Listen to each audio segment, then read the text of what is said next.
If you layer thin hair the wrong way, it ends up looking stringy and flat.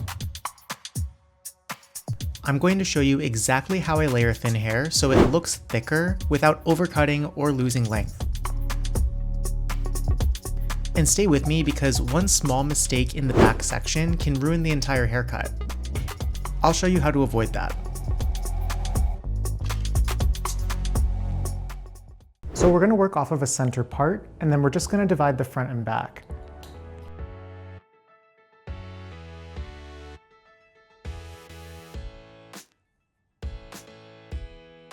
Now start in the back and just create a section in the nape.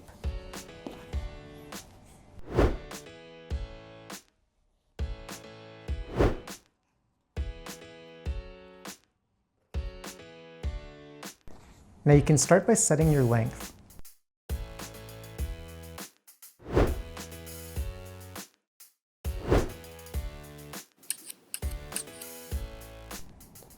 Keep the hair elevated low. That way you don't create a lot of layers and your line feels solid. You want to stand in front of what you're cutting, that way you get a better view. So in the salon, you can lift the chair so it's a little easier to see the length. Or if the hair's too long, just ask the client to stand. So what you're looking for now is where the head starts to change direction. So if you place a comb flat onto the back of the head and then flat onto the top, you'll find a corner right there, and that corner will actually show you where the back is curving into the crown. We're going to take a curved section for the crown. And lately I've been experimenting more with these curved sectionings because if you think about hair color, we use diagonal lines to make hair color blend better. And so I think we can do the same thing with hair cutting. So you can create diagonal partings and that'll give you softer results. So we're not going to want to cut a lot off in this area because it's going to start to take away all the density here. So start by making sure that the length all meets your new guide.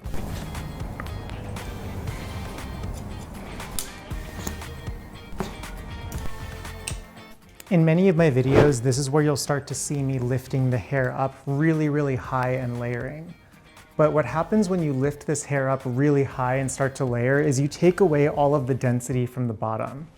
So what we're going to do differently this time is we're going to take this first vertical section, we're going to lift that hair, and we're going to look to see when the length drops out of the nape. And you can see, like we said, there's already a lot of layering in here, so there's not much to cut.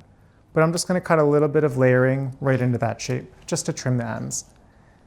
And then we're just going to work our way around, taking vertical subsections from the center, working our way towards the front. So combing that hair, see where the nape is dropping out. Now we can cut some layers. We're going to pull this square. That's going to help to maintain some of that length and density by the perimeter. And then just wait for that nape to drop out and make your cut, trimming off those ends. So let's do the other side. Taking that first vertical subsection, you can always take a clip and just clip the hair that's already been cut out of the way. That way, all you have to worry about is the hair that you've subsectioned to cut.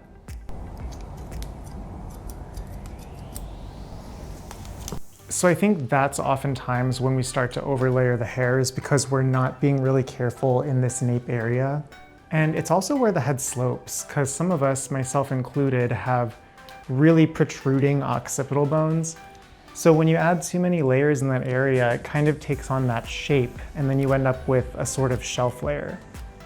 So by keeping all of that fullness in the nape, you see right there, you can create a little bit of layering, but you don't go too crazy to the point where you're losing all of the fullness here at the bottom.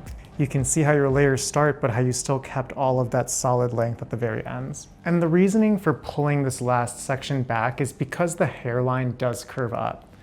So by doing this, you're giving a little bit of protection and just making sure that all of that hair is dropping out first, so that anything you layer isn't really affecting whatever length is going to show up here. So now we can move into the side sections.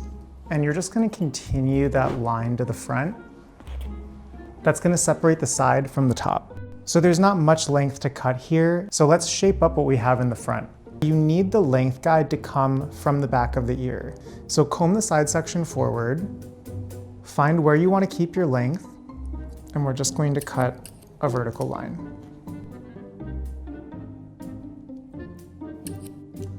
The low elevation is helping us maintain the weight in the side area, but we were still able to create those nice little face framing layers by the neck. So same thing, comb that hair forward to make it easy to part, and then just continue that line to the front. So normally where I'll suggest to section everything off at the start, this time we're kind of sectioning as we go, so you can actually see the thought process behind the sectioning. And remember to comb it at a low elevation. So think about your comb being more diagonal as you're pulling the hair forward, and then look how the comb turns into that cutting line. So now we can see where the length is, and we just want to cut a line to create the layers.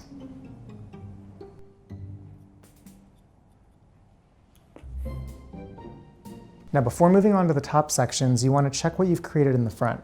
So I like to comb the hair and just make sure that those layers feel like they're curving in nicely. One of the things I learned early in my career was caress the hair, finesse the hair, and usually it'll tell you if it's good or if it needs to be adjusted. So now you can see, even though the hair's thin, we've got a nice shape going on. You want to check that the top layer section is balanced as well. So pull that hair down and just make sure it's pretty close together, because that's going to be your guide for the top. I'm going to subsection for these top portions. So just taking a 1-inch section in the front. So create your guide with the layer placed on the side of the face, not in front. So this is where we want our length to hit. I want that shortest layer to be right below the chin. We're just going to cut. And that gives us a short length guide in center front. All we have to do is connect it to the guide we left out from the side section. There you can see the short guide, and then you can see the long guide. And all we need to do is cut a line that connects. And this will help you keep all that weight in the sides while building this short face framing in the front. You can go ahead, take another diagonal subsection. Now make sure the grain of the hair is being combed all forward, just like so. And then the hair is being elevated low, and you should have a guide already placed. So now you don't really have to try as hard, you just have to follow the guide. So there you can see the guide coming through. We're just going to connect the line.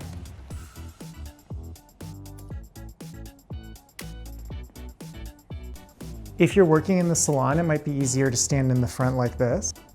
So that way you can comb the grain of the hair forward, and then you can look for the guide. And you see there's not much left to cut right here. So I'm just going to clean it up. And that gives you those face framing layers. So you can see that really nice blend all the way down. So we're going to take another subsection. And now we don't have a guide here, so we're going to have to create a new guide. You can take a small piece of hair right in the center, and then we'll just cut that to match the guide on the other side.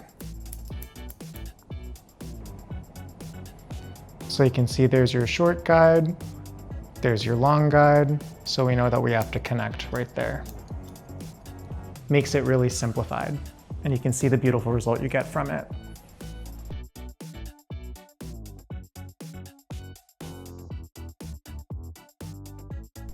We're just going to comb that down, look for the guide, and cut.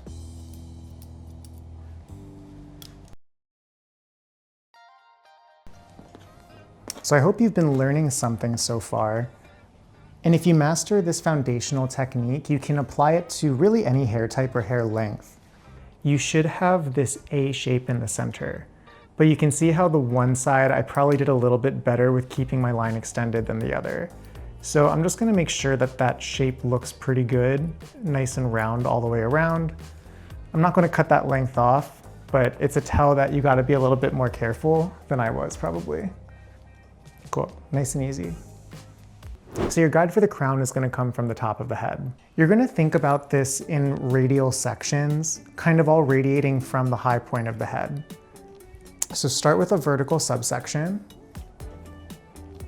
And you'll grab a piece of hair from the back to use as a guide. You're going to elevate this hair up, and you're going to cut a line that connects that crown area to that guide from the bottom. And that's going to give some of these layers on the crown, and it's going to start to blend down into what we created on the bottom. Now your next subsection is again going to be a radial section. So think of a beach ball or like a triangle from the high point of the head. Don't incorporate the entire back section, just enough. But now it should be much easier to cut because you already have a guide. And you're just going to cut to the previous section. See how much less hair there is to cut here? The top of the head in the crown area doesn't have as much hair. So as you work your way around, you'll notice that you're cutting even less hair. And that's a good thing. You don't want to cut too much right here. So last section, you can see just that. We're going to cut.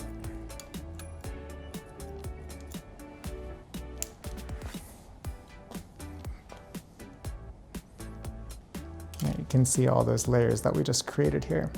Like, that's not crazy layering, that's some blended soft layering. So radial parting, comb that hair up, look for that guide, there it is, and just connect.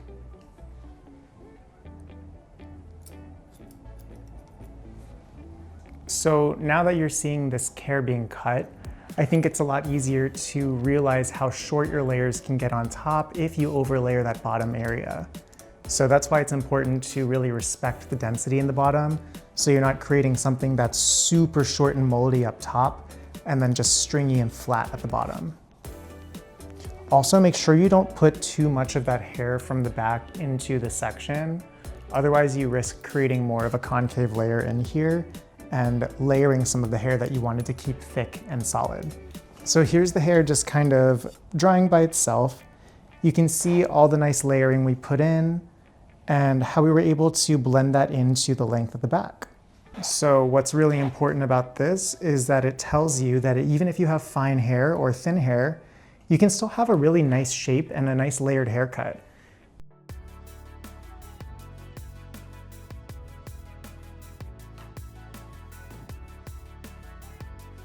So this is the final look, fuller, healthier looking layers, and I think it looks a little bit thicker. So hit like if this video helped and consider subscribing. If you want to practice this haircut, I mentioned before that I linked the mannequin down below so you can get this exact model and you can do the same exact haircut. But for now, drop your questions in the comments below and I'll see you in the next video.